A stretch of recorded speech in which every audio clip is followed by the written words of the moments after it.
Hey, everybody, welcome in. It is a 1 week out from the draft edition of the Utopia Football Podcast. My name is Sean Pendergast, one half of Payne and Pendergast on Sports Radio 610. Great to be with you. Appreciate you tuning in.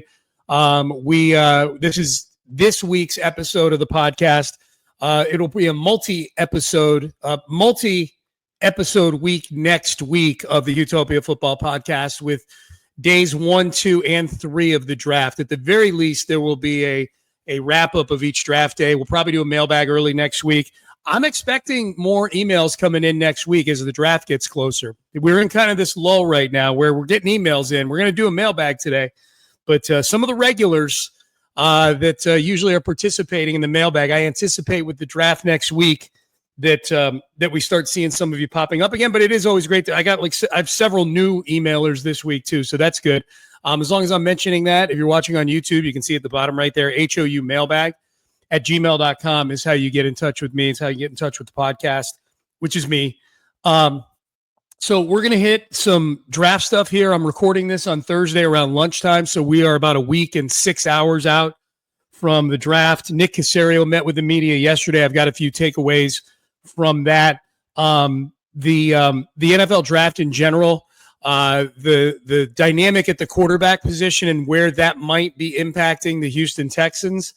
And then what's the pool of players look like that the Texans are looking at in the draft? I've got 6 names, and I would be shocked if the Texans, if they stay at 25, if the name they take is not on the list of 6 that I've got in front of me here with the way things seem to be shaping up. So we'll get to all that. I've got a handful of emails that we're going to get to also. So we'll keep this thing fast-paced and moving. Good enough for a swing on the elliptical or a 30-minute commute home. So that's the goal. Again, one quick administrative note. If you want to hit that subscribe button, you want to give us a rating and a review, that would be great as well. And again, we're going to go multiple episodes next week. I would imagine at least an episode after each day of the draft, and then possibly, for sure, a mailbag leading up to it, maybe even an interview if I get a guest for next week. So that's what we're looking at here. I appreciate everybody still continuing to download and share the podcast. I know we've been a little lighter on episodes this time of year than normal. It's just been a really, really slow month of April. And I got a lot of stuff going on. So still wanted to make sure I at least get you guys a mailbag and an episode each week. So much appreciate you guys along those fronts. All right, so first, some general thoughts. Nick Caserio's press conference yesterday. He met with the media for about 30 minutes or so. A lot of it was you could take the transcripts of the answers Nick gave yesterday, and they could be used in the aftermath of any of his pre-draft press conferences. There are just certain things where Nick Caserio is going to give you a generic, guarded, borderline secretive, but not really secretive type of answers. And then when he opens up on things, I think he's great. And I say that with no judgment one way or the other. I think a lot of GMs probably function the way that Nick does, and understanding his background that he was steeped in New England, and how secrecy and keeping things in-house and protecting the team is at the top of priorities. I get it. The things that popped for me, there were 3 things from Nick Caserio's press conference that perked up my ears. The first one is something we've heard him say and other GMs say all the time that I'm not entirely believing, which is he insists that the team will never draft for need. Ever draft for need. They will always take the best player available on their draft board. Now, I think that's a bit of a moving scale, and I don't think that's entirely 100% true, nor am I sure that Nick meant for it to be 100% true. But I feel like a lot of GMs say that. They say it with a tone where if they were to be drafting for need, it's to be perceived as a sign of weakness in some way. And I've never really understood that. I totally understand if you've got needs, drafting for them. I've never understood why people protest that so much. And who knows, maybe it's to be a little less predictable in the draft. That could very well be. The other fact of the matter is there's other ways aside from the draft to fill needs on the roster. I think free agency is probably more targeted for that, given the investment in cap dollars and things like that. But I always find that interesting. Now, I always think that's put to the test. I do think there are certain positions that would put that to the test. I feel strongly the Texans are going to draft an offensive lineman in the first round, as you're about to find out. I think wide receiver is right there. I mean, there's reasons why all these positions get mocked to the Texans. I do think there's certain positions. Let's pretend that Malachi Starks, the safety from Georgia, were on the board at 25. I think he's better than the 25th best player in the draft. I think he's a good player. I think he's a top 15 type player. Doesn't play a premium position, but I think he's a really good player. I don't think there would be a chance in hell that the Texans would be taking him with the 25th pick, given the surplus that they've got in the defensive backfield right now. It'd just be really hard for him to get on the field. And I think this is a team that needs for their first-round pick to get on the field this season. DeMeco Ryans himself has said a first-round pick should be a starter for you. So I think safety is one of those positions. Is linebacker one of those positions? Maybe not, but it skews close to that. Tight end, I could see them drafting a tight end. I guess that's the gist of this, is if what are the positions? If they're not going to draft for need, then what are the positions that we feel like are the ones where Texan fans will go, okay, I could see that as long as you like the player. Because I think Texan fans are going to be either disappointed or angry or confused if they draft anything other than a wide receiver or an offensive lineman in the first round. I think defensive line, especially defensive tackle, I think people would understand.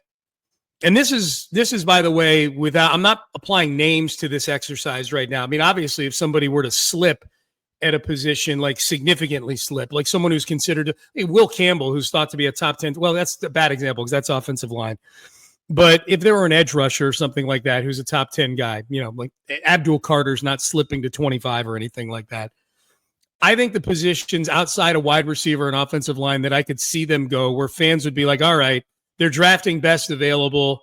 I get it. I'm not that angry. I think tight end, I don't think it's a good tight end room right now. It's certainly not a deep tight end room. So I think tight end is one of those positions. Running back is an interesting one to me. I don't know that the Texans are a team whose overall roster is solid enough to where you can be using a first-round pick on a running back. But if the Omarion Hampton kid from North Carolina were to slip to 25 and they took him there, that's a weapon for C.J. Stroud. I can get with that. I can see the spirit of that. So I think tight end, wide receiver, tight end, running back, defensive tackles or defensive line, especially on the interior. Linebacker maybe is probably a cut below. And then I think anything in the secondary feels like, okay, that's a kid who's going to have a hard time even seeing the field. Their secondary is so locked down and good right now. And so I think that's kind of how it goes. But those would be positions where if they did that, if they drafted a tight end or if they drafted a linebacker, especially if they drafted a defensive back, I would be like, okay, Nick, I apologize. You do not draft for need. You draft best available. So that was interesting to me. I thought Nick, on a lot of the questions he got on the offensive line, particularly the ones that questioned his evaluation, questioned the investment, like how things have gone over the last couple of years. He seemed to get a little guarded on the answers to those questions. It's tough to argue on his behalf with the results of the offensive line and what they've invested in it. That said, I think they've come out of it okay. They salvaged the Kenyon Green situation by getting C.J. Gardner-Johnson.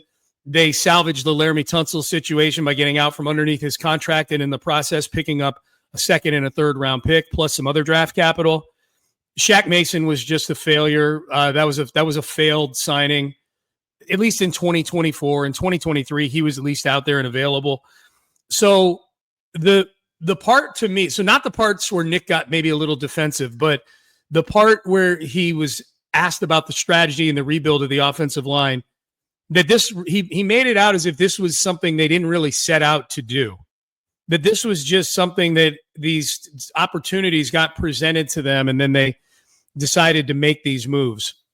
I don't totally wholeheartedly believe that. I don't believe somebody that is as meticulous a planner, as organized, as much as somebody who says they operate in a 2-year window, that all of a sudden the offensive line is just something you're making moves as they come to you. I think in the back of their mind, they're not dumb, Nick and DeMeco. They know the offensive line wasn't good last year. So I do think it was something, I do think changing up that room was something they set out to do. I do not believe that Nick would have been okay with bringing, and I know the fans wouldn't have been, with bringing back the same group and rolling with that group. There's no way. He said that in the press conference and said, hey, we had to roll back with the same group we had last year, that's what we would do. No chance. No chance. Just not good enough. And you're able to move off of some of those guys. So in a way, I'm praising what he's doing in terms of the moves he's making to try to reestablish the offensive line, or in the case of, I guess, the DeMeco Ryans era, establish, not reestablish. They've never been established. And I think DeMeco being part of that evaluation is going to be really good. I'm confident that they're going to get that part turned around. So that's number 2. Number 3, I just thought was interesting, and he's talked about this on our show before on Payne and Pendergast, but he talked about it fairly extensively yesterday, and that's the use of the mock drafts in terms of how they are culling their intel, so to speak, or at least formulating their opinions of what the board could or should look like, or what they think is going to happen in the 24 spots for now in front of them. He definitely uses mock drafts. There's only certain ones he looks at, though. I would guess Daniel Jeremiah. I would guess anybody with a scouting background. I would guess anybody who's super plugged into the agent community. He mentioned that specifically. Really interesting answer to that. And so if you're looking for which way the wind is blowing, maybe go to the consensus mock draft database and go see what's popping there. So those were the 3 things that jumped out at me. That and him saying fuck. Him when Sarge was asking, Sarge brought up, hey, you made some mistakes. I don't want to ask you about the mistakes. And then Nick kind of cuts him off and says, yeah, you fucking talk about it all the time. Now, Nick laughed afterwards. I don't think he was angry with Sarge or anybody in that room. I think Nick's pretty thick-skinned when it comes to actually getting angry at people. I think he probably hears a lot of things. You know what I mean?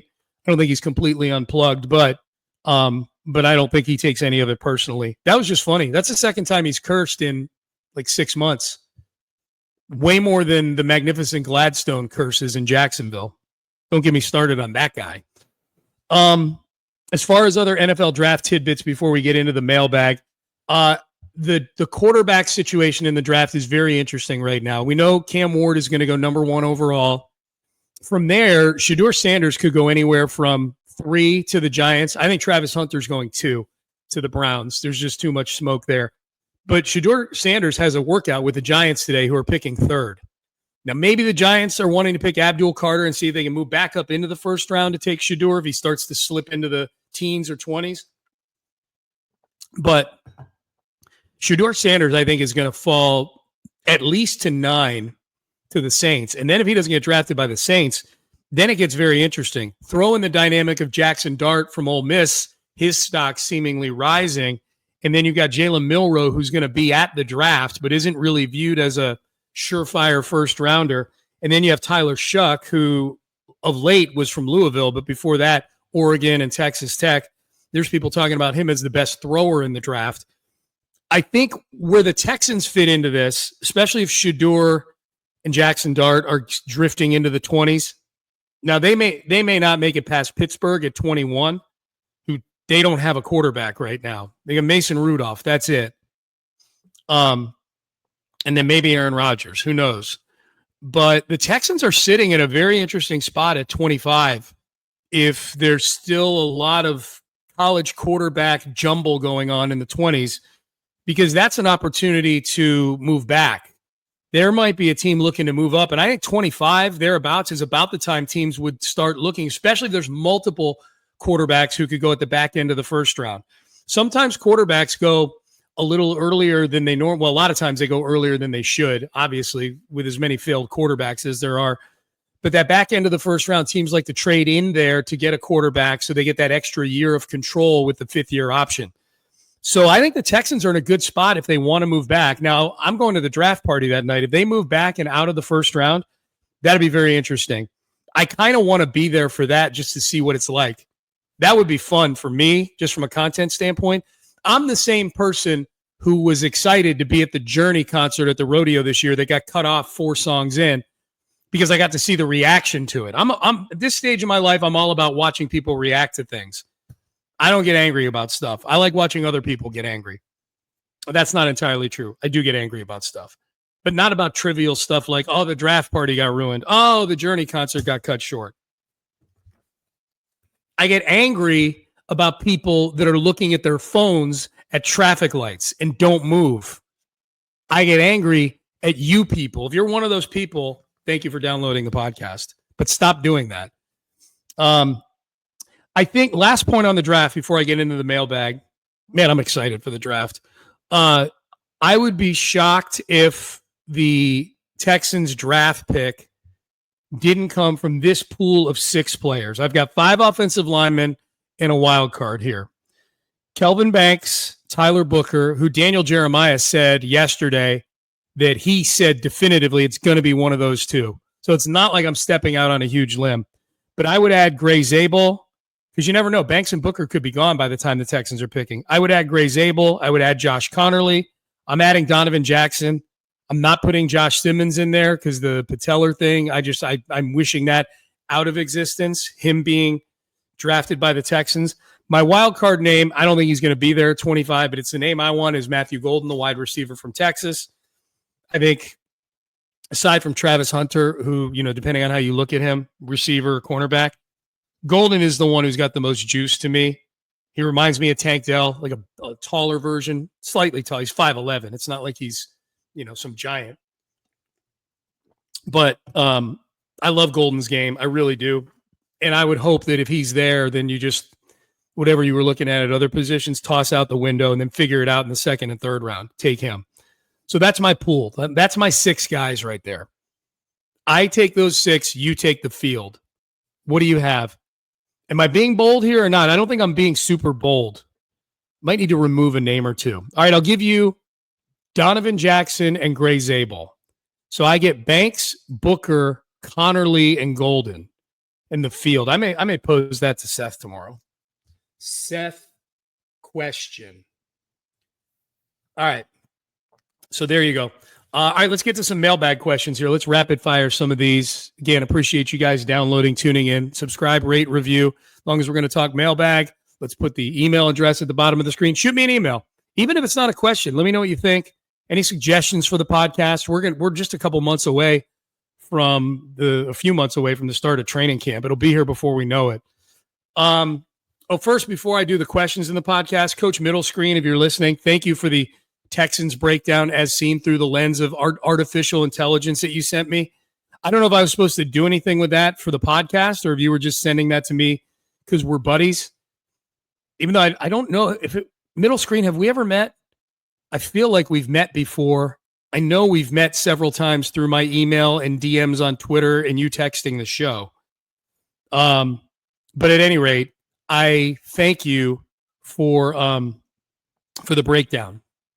I know you're listening. That's why I'm thanking you here. All right, so let's get it started. Joe Q, frequent emailer. Joe Q is probably, I've been doing this podcast for like 3 years now, like 150 weeks, something like that, probably.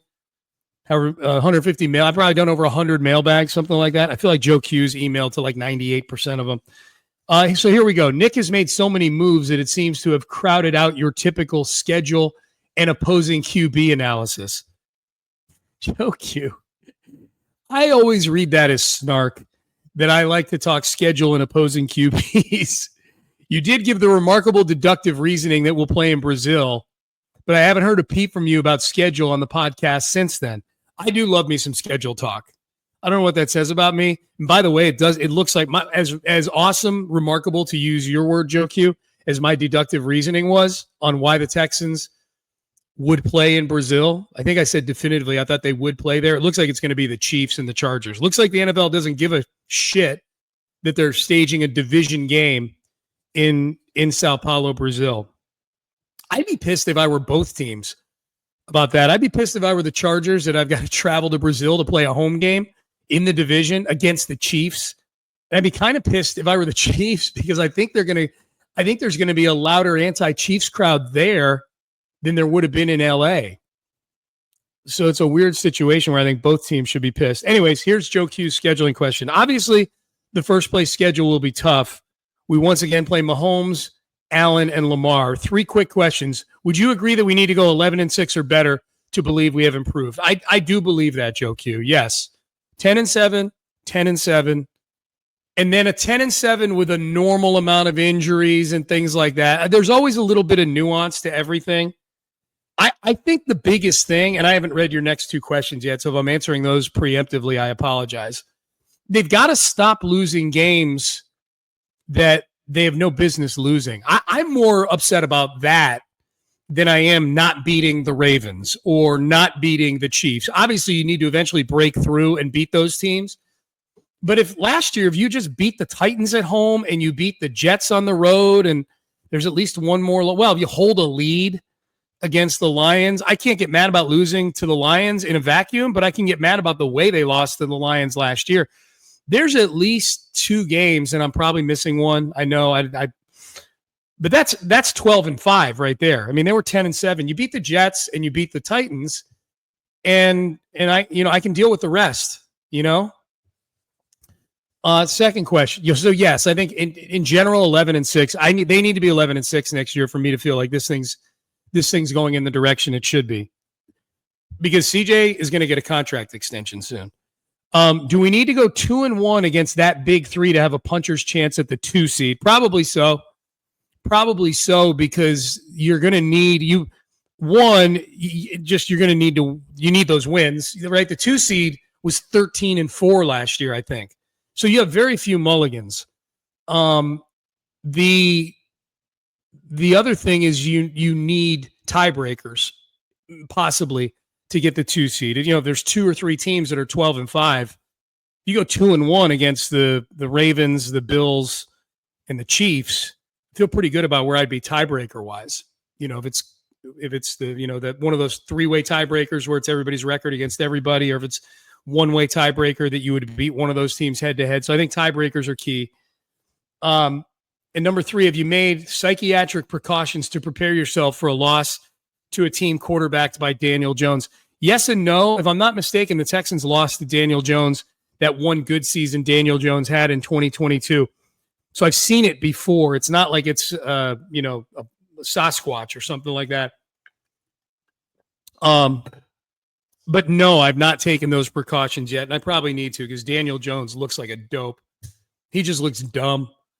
So appreciate the reminder on that. Joe Q, I always appreciate you. Hunter emails in.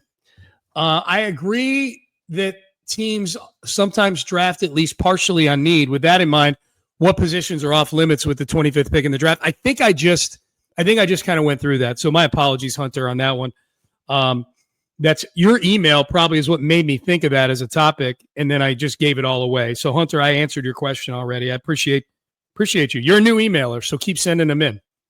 Chris in the ATL, not a new emailer, says, we like to focus on the Texans having a great draft, but how about we flip the script and get petty with other teams' drafts? Oh, I like this. Okay, this might be a Seth question too. Good job, Chris in the ATL. You have the power to hex a team's 2025 draft so that over the next 3 years, their first rounder is a bust and the majority of their picks are mediocre at best. Maybe sprinkle in a scandal for the one solid player selected for good measure, because why not? Which AFC South Division teams drafted you hex? That's easy. Well, oh boy. I was going to say that's easy. It's the Colts, because I still think the Colts are the closest team to the Texans. I still get rubbed the wrong way by Chris Ballard sometimes, who I'm guessing is a pretty good dude. I know people who know Chris and who like him, but just the whole thing that the Colts are one of those teams that stages applause and ovations for picks bothers me. And the whole thing where Ballard got Leatu Latu with the 15th pick last year and acted like he just drafted Bruce Smith. We got the best defensive player in the draft. I mean, and then he talks, he sounds a little bit like a bridge troll. But boy, is the magnificent Gladstone annoying. I'm going to go magnificent Gladstone. I want him to, James Gladstone, the GM of the Jags, I want him to fail so badly.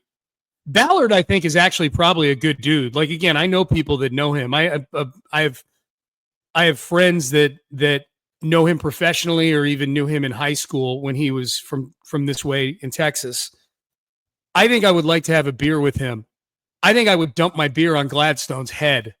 So no, it's the Jags. I would definitely hex the Jags. And Gladstone and his touch points and his data sourcing and his modes of operation and his big words and his wormy face and his intangibly rich rhetoric and tripe that he spews all the time.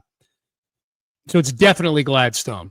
Good question, Chris in the ATL. So what teams draft outside of the division would you hex? Oh, man, there's so many people that I hate, outside teams that I hate outside of the division. The ones that come to mind, I'm going to do one for each division. I'm going to say in the AFC East, I would hex the Jets because I want them to stay bad forever. I think their owner sucks, and I think his kids are obnoxious.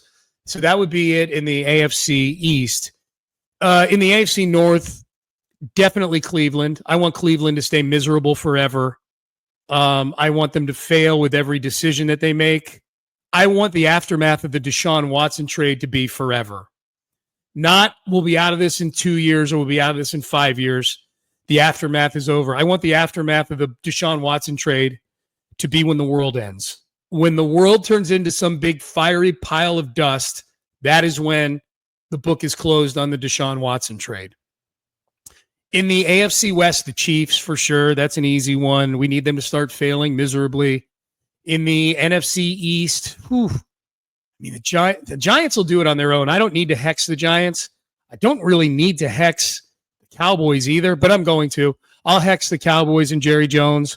In the NFC North, let's see, Packers, Lions, Bears, Vikings, Bears, Ryan Poles, for sure hexing him. And then what do we have left? 2 divisions left. NFC South, I'm just not going to hex anybody. That division sucks.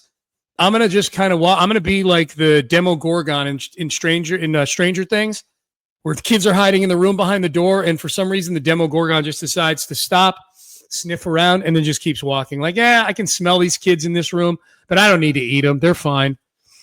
So nobody in the NFC South.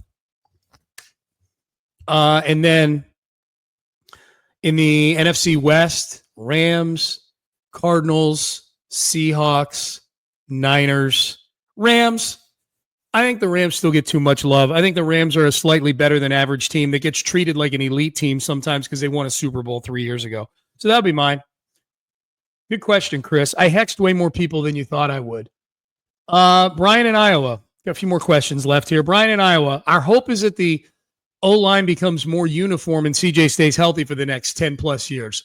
We've also got a defense that should keep games close regardless of QB. My understanding is that Davis Mills is a competent, experienced QB that can keep the ship afloat for a game or two, but will he win us games? And I do this with my hand because win is in all caps. Do we need to look at a backup QB option with a higher ceiling? By the way, hang on. As I'm thinking about it, Chris in the ATL, that hex question is a good Seth question as well.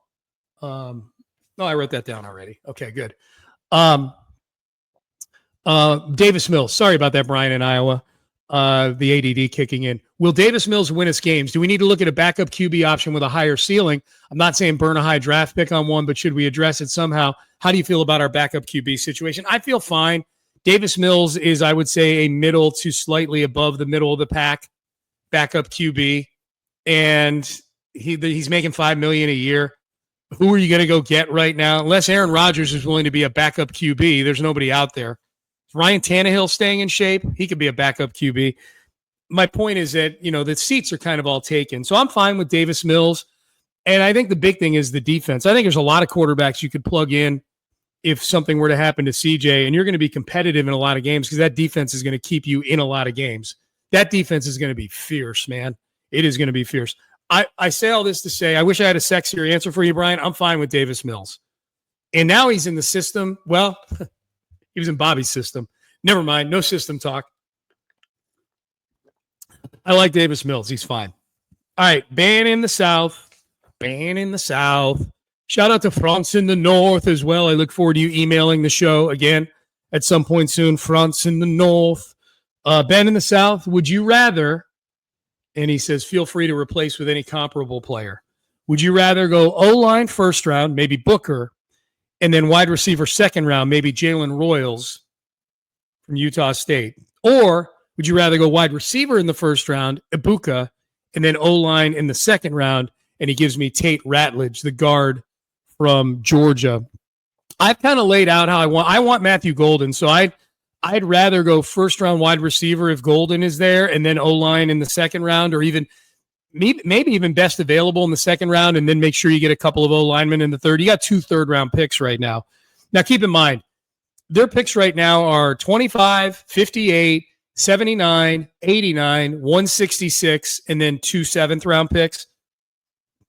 I'll put the over-under at the number of picks I just recited that they actually pick at, the Texans, at 2.5. I think they're trading out of multiple spots. Nick made like 8 trades during the draft last year. It was crazy. So I'd rather go wide receiver, O-line if it's Golden. If it's not Golden, I'd go O-line, wide receiver, because I think there's some good second-round wide receivers here. The 2 kids from Iowa State. Royals I don't know a ton about. I've watched Noel and I think it's Wiggins, a kid from Iowa State, and then Williams from Washington State. Good, solid player. So I think you can get a good wide receiver in the second round, maybe even the third. All right. Ben has another question, or just says the magnificent Gladstone speaks like he's in management at Lumon. If you haven't watched Severance, that probably won't land. I've not watched Severance, so it didn't land. Do I need to watch Severance? Let me know.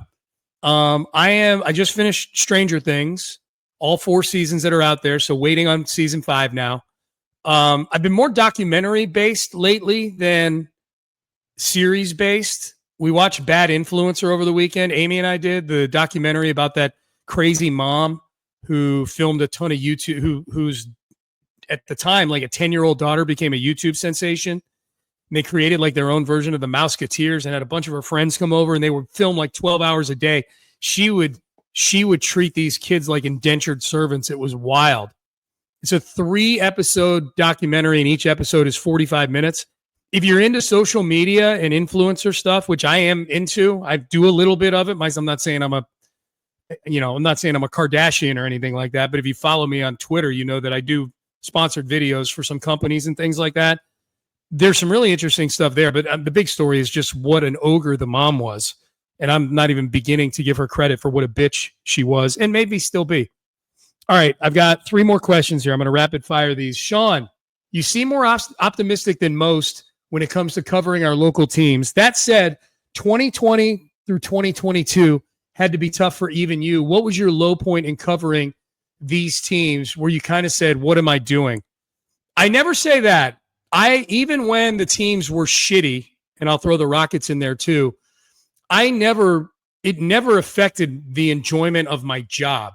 It affected my enjoyment of the games, but I love my job. I have the best job in the world. They're going to need to rip the mic out of my cold dead hand. So there was never anything where I'm like, man, what am I doing? I should be doing something else. If that's what you mean, William, again, this is a 2-sentence question in a mailbag. So it never had me at all questioning, am I in the right business? But as far as like how I felt day to day about the teams, for me, it was probably the David Culley initial press conference was tough because you just watch him and you go, this is not a guy who's head coach material. He's not ready for this.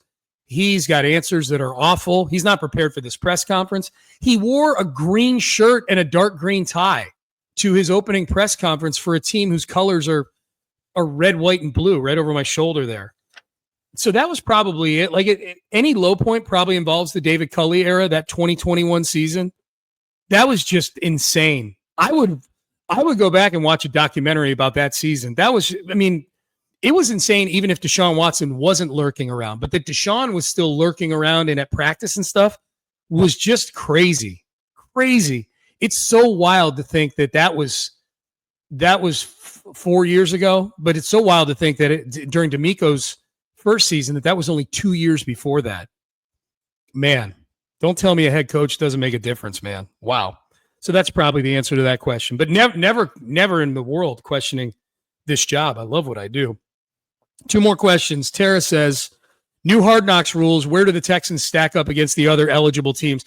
I actually wrote about this for the Houston Press last week. If you missed it, the league has kind of loosened up the rules as to who they can dictate does Hard Knocks. Before, the rules were you could say no to doing Hard Knocks if you fulfilled one of the following criteria. And this is off the top of my head, but I think I'm right. If you'd done it in the last 10 years, if you'd been on Hard Knocks, we're talking about the training camp version of Hard Knocks.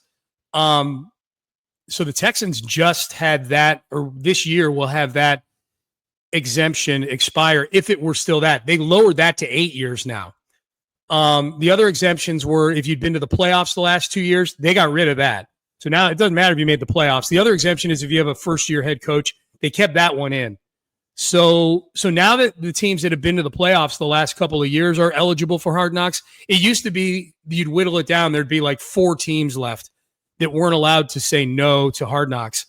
And I'm guessing in part because maybe they want to make sure that they can actually get good teams on Hard Knocks. You know, if you're exempt having made the playoffs the last 2 years, then you're probably left with 5 shitty teams to be on Hard Knocks. So now there's 20 teams eligible for Hard Knocks. The other exemption is if you are a team in a division that is going to be covered in the in-season Hard Knocks, which now they cover a whole division's worth of teams, then you don't have to do the training camp one. I don't think they've picked which division they're doing yet. I looked at the teams. The Texans are one of 20 teams that could get picked. I don't think they're in their eyes, danger of getting picked. I think it'd be awesome if they did get picked. I loved when the Hard Knocks cameras were here for that season. It was awesome for radio. It was fantastic. But there's, you know, I mean, they're going to pick the Eagles or the Chiefs or some Super Bowl contender or some team that has drama. The Texans don't have a ton of drama. They used to. Hard Knocks in 2021 with David Culley. That would have been something. That would have been the documentary that I want. So I think I looked at this. I did this exercise. Tara asked the question. They were middle of the pack among those 20 teams. You know, they were probably hovering somewhere around 8 to 10 in terms of who would be the most compelling to put on there. I mean, you still have teams like the Bills and the Ravens. Like every team that's ahead of the Texans in the standings, either overall for the league or in the AFC, they're all eligible.